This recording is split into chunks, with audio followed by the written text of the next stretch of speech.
you don't have to wait for someone else to affirm that in you. You know what's in you.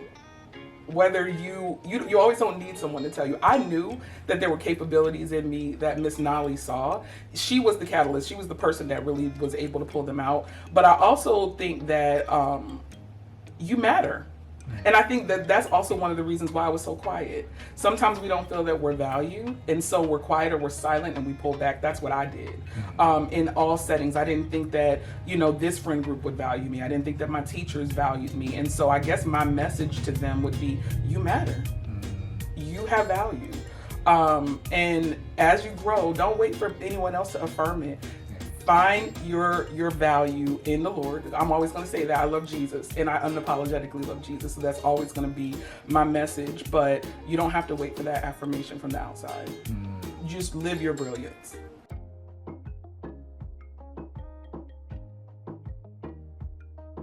What's going on, family? Hey, welcome to another edition of the Purpose Experience with Dr. Willie Patton. We love to help at least 10 million people learn, live in, and leverage their God-given purpose. Listen, I am sitting here with another hidden gem. I'm telling you, you guys are going to be blessed with today's episode. I'm excited to be sitting here with a woman of God that is just on a whole nother level. Talking about education, my goodness. I'm going to let her explain to you all the details, but when I tell you she is a powerhouse, she's a powerhouse like no other. Please help me welcome everybody, none other than Dr. Chaundria Smith. Hello everyone. Thank you so much for having me today. Hey, listen, it is a blessing to have you here today.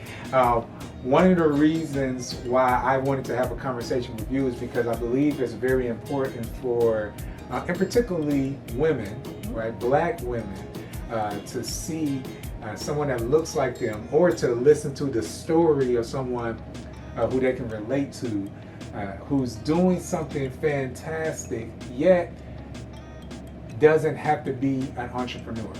Now here's, because a lot of people think that you have to do everything on your own or whatnot, but you can really do some amazing things when you're actually working for another individual or another corporation or company, school district or whatnot. And when it comes to purpose, I want people to understand that, listen, you can be in purpose if you work for somebody, you got a side gig. You can be in purpose if you are an entrepreneur, but you also can be in purpose helping someone. So with that being said, I think you are the quintessential candidate, because you have been doing a phenomenal job. Kind of give the people a snapshot of who you are and what you do. Okay, so as you mentioned, my name is Chaundria Smith, doctor now, Chaundria Smith, and I have been an educator for nearly 20 years, not quite there yet, be there in a few years. I started out in literally the Monday after graduating from college, teaching students. What college? Norfolk State University, behold, green and gold. So the Monday after graduation, I was stepped into a classroom. I had gotten a job right before I graduated, and the principal was just in desperate need of someone to come in who could really bring order. It was kind of going wild. Students were just going crazy, and I'm like, what am I stepping into? But I walked in and almost immediately just started to flow in my gifts, and it just has been nonstop since there. So second year teaching, I was already a department chair. And then promotion just kept coming like nonstop. My leader at the time was actually the National Middle School Principal of the Year. And so she came to me one day and said, I see something in you. I really want you to consider going into administration. And I said, okay, I'll look into it. Got my master's degree, and a year or two later, I was an assistant principal. Now, what was the master's in? It was in educational leadership. So administration. And I went into my first job as an assistant principal, which was probably one of my most difficult jobs, in a school that really needed a lot of help, a lot of support. We had a lot of violence. Students just really needed love. And I served there, and my district decided to move me to some other schools, because as I went to that school, helped kind of clean some things up, they said, now we need that gift somewhere else, and they moved me somewhere else to do the same thing. And then that kept happening throughout my career, so I noticed I was always sent into places that weren't, doing very well, and I was there to kind of bring order and to make it more beautiful, should I say. That's how I look at it. Nice. And so that kind of led me into being a principal, which actually is funny. So I guess I can tell you the story about how I became a principal. The principal that hired me as an assistant principal called me years later. She had left the district and she had gone to Washington, D.C. and she called me and said, hey, I am over a network of schools here, and I need you because my specialty again is school turnaround. Mm-hmm. So I go into places and help turn them around. And I told her no. Mm-hmm. And I said, but thank you for calling me. She would not stop. So a year later, she called me this time.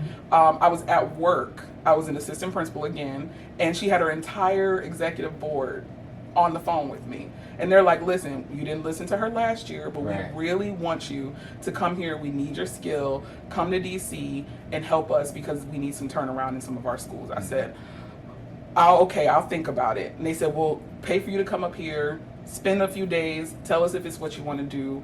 I did that, and that was my first year being a principal. It's probably the year that I learned the most about myself as a leader. It's the year that my prayer life went to a new level. Nice. It's a year that I feel like I changed like totally. I promised them I would give them 1 year, and then I would leave. So I came in, set some systems up, and it was able to be transferred into the next leader. And then I started traveling the country and working with principals, helping them to improve their schools. And so I worked in states such as Colorado, Indiana, I was in Pennsylvania, Atlanta, Memphis, just all over working with principals and helping to improve schools. And I remember saying, Chaundria, you need to finish this doctorate. And it's not the easiest thing to do when you're traveling all the time. Mm-hmm. So I really stopped and I said, well, I need to be a little bit more settled. I'm here in Cleveland. I was consulting schools in Cleveland. Mm-hmm. And an opportunity popped up for me to be able to possibly open one of the new schools in Cleveland. And actually that didn't work out, but they ended up asking me to take over a school that had been a long time established. Yes. And that's how I ended up at Early College of John Hay, which is where we got a lot of success. Yes. And a lot of recognition.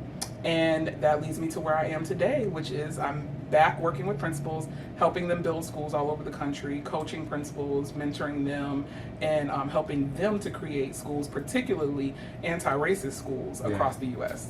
Now, that is fantastic. You just said anti-racist school. What does an anti-racist school look like?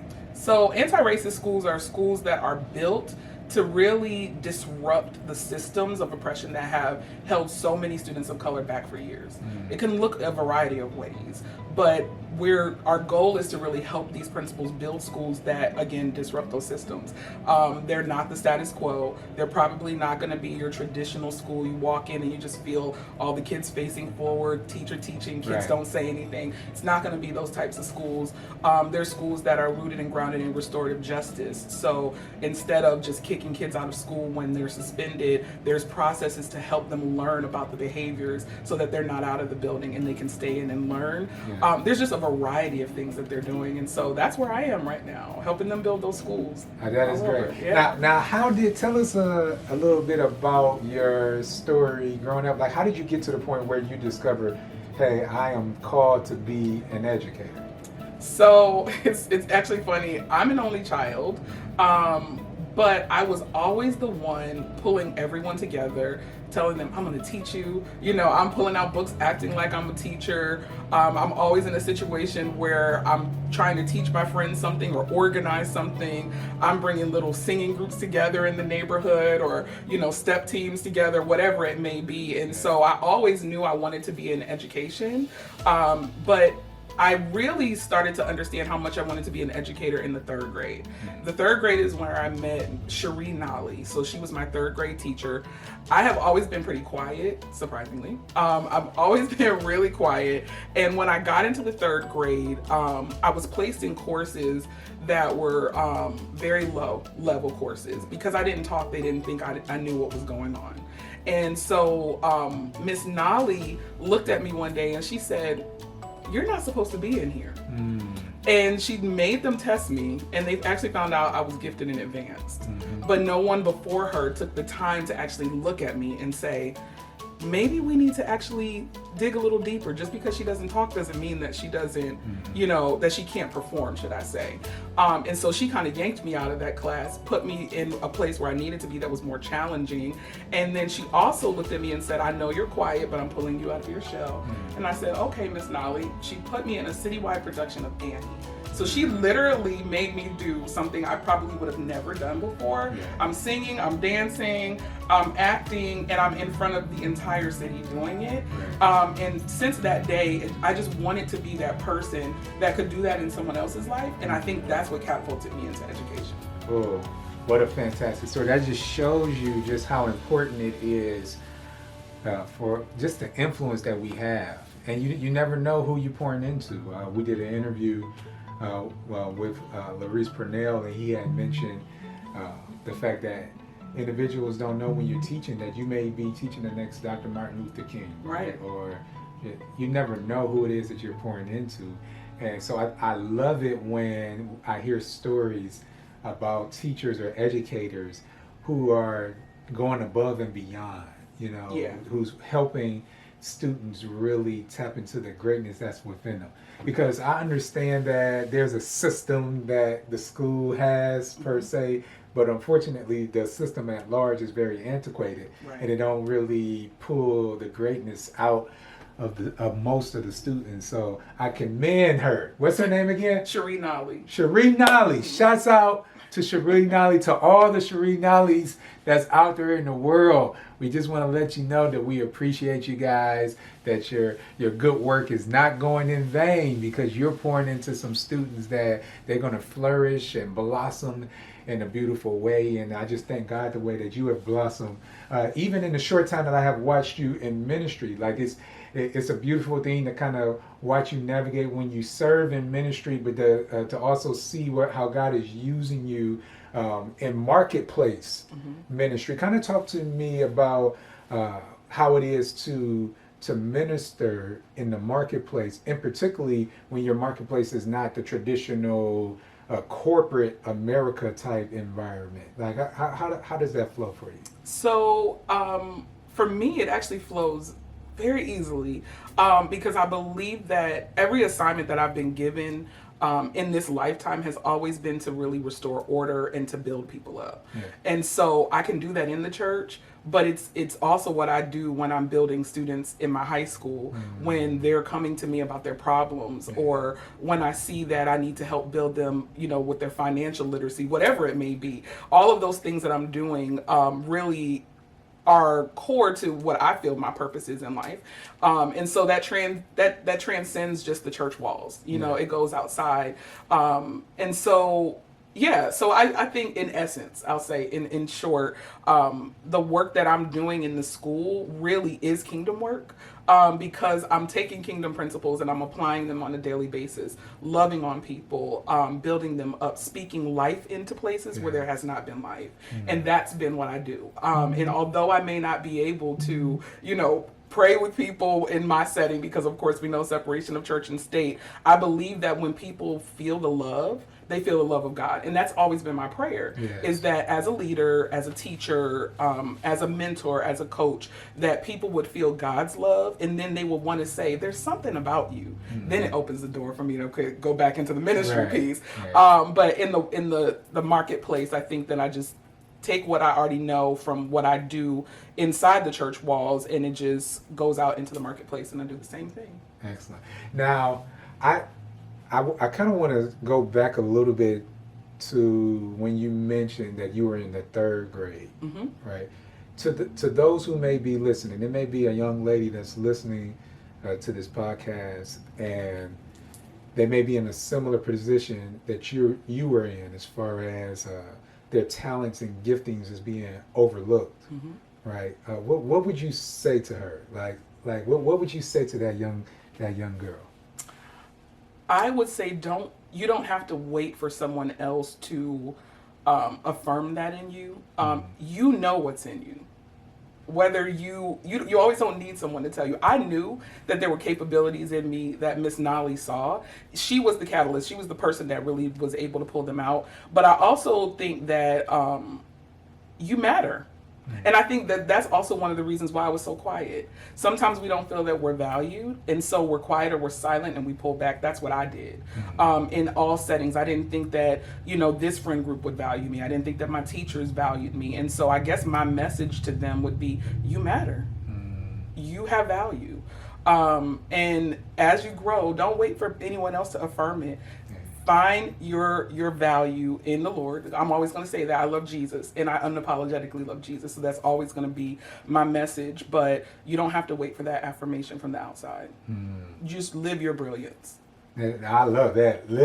That's a bar right there. Live your brilliance. I love that. Absolutely. Now, within our brilliance, there's always flaws with us being humans, right? We are imperfect people. God uses imperfect people to do his perfect work. So what would you say were some hiccups that you experienced throughout your journey in your career that you would love for people to know now? Let's say it's an educator or a future educator that's listening, and it's something that you wish you would have known, before you actually started your career. So there's a few things. I think one of the things I wish I would have known before I started is to really invest in self-care. I think that a lot of times going into leadership, and specifically with Black women, and that's because I can say this because this is who I am. When we're placed into leadership positions, we always feel as though we have to prove. And so sometimes that means becoming like an Energizer bunny. You don't make time for your social life. You don't make time for your family. You don't go to your doctor's appointments because the world is saying you got to work 10 times harder than everybody else just to get the same accolades. And so what I would tell someone who was in my position is take that time off. I went years without taking any time off. Wow. And I wish I would have taken it off and enjoyed some of those small moments with family and friends and things of that sort. So that would definitely be one thing. And the second thing is, I would say don't shrink back. And don't, I always found that when I would get into rooms with certain individuals, I would get quiet and shrink back.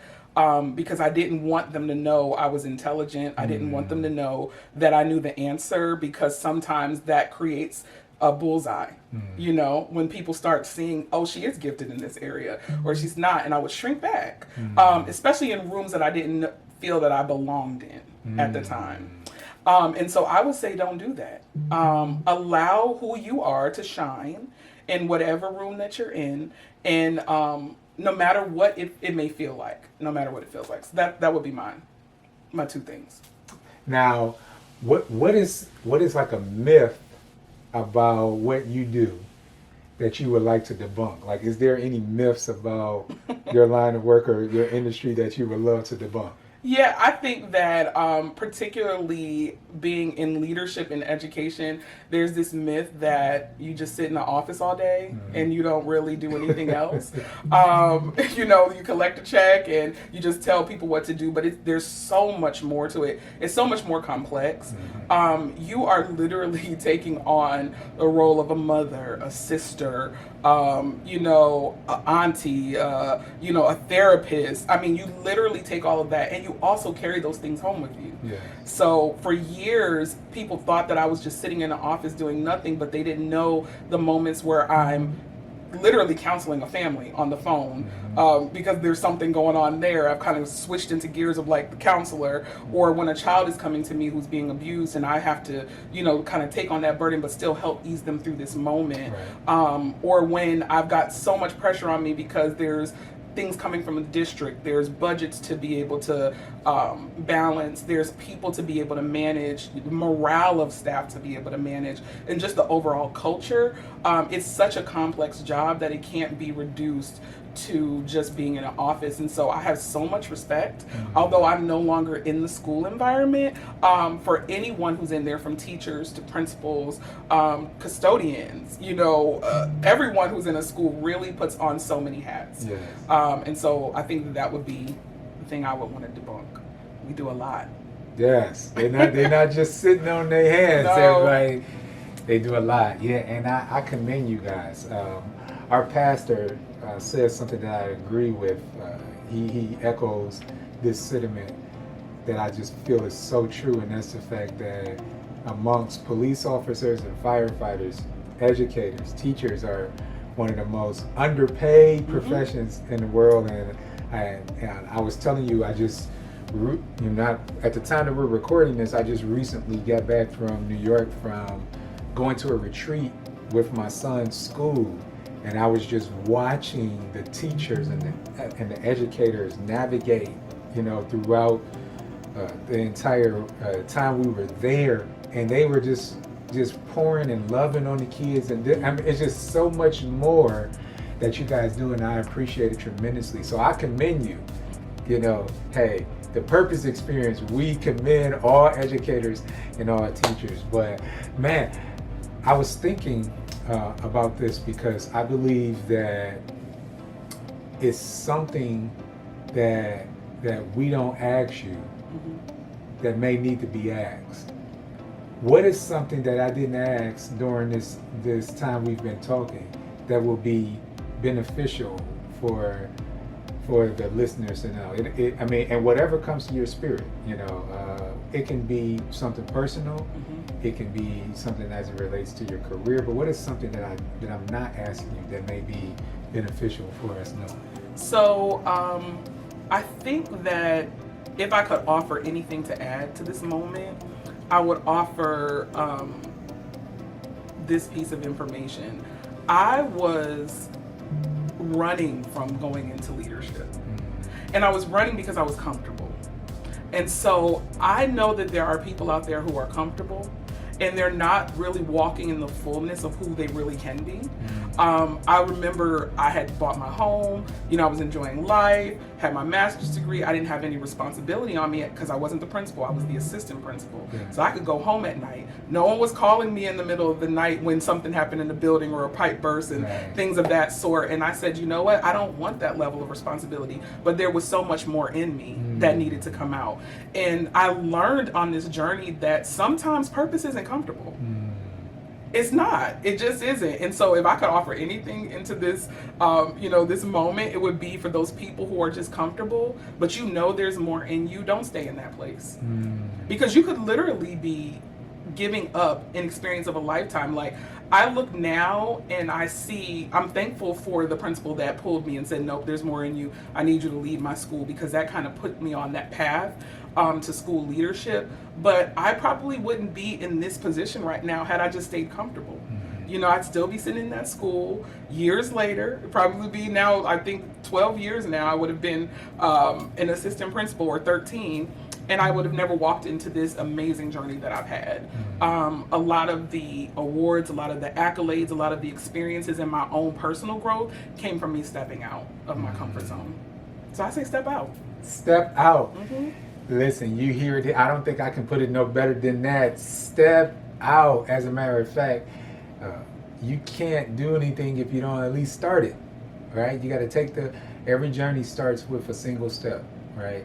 So I encourage you guys to do exactly what the doctor said. That's what the doctor ordered. Dr. Smith just said, step out. I want to encourage you guys to, when you try to get as much as you can out of your system. Like, whatever it is that God's been putting on your heart for you to do, it's some things that you've been sitting on, that God been placing on your spirit, but you're kind of waiting for the right moment. You're waiting for things to be the perfect timing. You're just kind of doing too much math on when to do it. I got great news for you. The time to do it is right now. Step out. As she said, step out, do. And this is more so on those things that in your spirit that God has been kind of messing with you on. I'm not telling you just step out on any random idea that pops up in your mind. You know the part that I'm talking about. You know what's been picking at you that you've been procrastinating on. Listen, procrastination is the assassination of your destination. You don't have any time to procrastinate anymore. You don't need it to be perfect. Do what God is calling you to do. Try it. If you don't have all the answers, that's beautiful, because if you did, it would not be faith. Step out on faith. Move forward. Listen, I'm sitting here with the great Dr. Smith. As she mentioned at the end, we didn't even cover the accolades and the things that she has accomplished across, just give them a snapshot, just in case they think that, you know, we plan about how God has been just working through you. Just kind of, you're not being arrogant. I'm asking you to do it. Okay. You know, like just kind of give the people, you know, some of the things that you were blessed to be honored for. Yeah, absolutely. So, aside from just awards in the district, my school, Cleveland Early College High School, that I formerly led, actually made it to U.S. News and World Report's list of top high schools in the country. We also, in 2021, were named amongst the top 15 schools in Northeast Ohio and also the top 25 in the state of Ohio. So that's a lot for an urban school district in the middle of Cleveland to accomplish. We're also the only high school to ever have earned an A on the state report card in Ohio. We were up there with Beechwood High, some of the other really top schools. So really exciting stuff. Really great work. Yeah. Yes, great work, really exciting stuff. And I do think briefly it is important to mention that not only has God been, you know, working with her through her career, but personally I think it's important to mention the fact that she is a strong single black woman. Very much so. Right, a strong single black woman. Now how is it to where, like, how do you navigate, let me rephrase it. How do you not, because you were talking about not shrinking, right? Yeah. So as a strong black female that's well accomplished, and you're saved, right? Like, how does that affect your social life? So, it definitely has an impact on my social life, but, and I would say it would be this way, because I either get one of two things. I get people who come into my life who kind of want to be like a leech, because they know I have success, or I have some people who are like, you've done too much, you know, and so that's just too much for me. But I think that I'm comfortable in knowing in that urge that Holy Spirit has when to push and not to shrink, but I also know when to pull back. I know when to submit, and I know when to take the lead. And I believe God helps you with that. I also know that who He's made me and every assignment He's given me, because I have to remember these assignments were not given to me by myself. So every assignment God gave me, it always plays a role and a purpose in my life, and whoever He's calling me to, it will complement the destiny, the work, and the purpose that He has for their life. And so when you have that assurance, you know, you walk a little bit differently in those social circles. But, you know, God's been good to me. You know, I have a really great support system, and I'm looking forward to ultimately one day being able to do some sort of work in bringing order and building people up with the person that God has for me as a spouse. That is a blessing to hear. So I am so glad that I didn't end it. See, I almost ended the interview and she just gave us another nugget. Let the people know how they can get in touch with you or find out more about you. Absolutely. So you can follow me on Instagram at Wonderfully Dree. That's Wonderfully and DRI, of course, Chaundria Dree. Go ahead, spell it out for the people who listen. WONDERFULLYDRI. I'm right there on Instagram. You can find me on Facebook, Chaundria Smith. And then if you'd like to email me, drchaundria@gmail.com. That's it. That's it. Listen, we are out of time, but we are definitely not out of substance. Listen, we want to encourage you, go be great, walk in purpose, do what God is calling you to do. And as Dr. Smith said, go and step out. This has been another edition of The Purpose Experience with Dr. Will Patton. We love you, and we'll see you next week. Be blessed.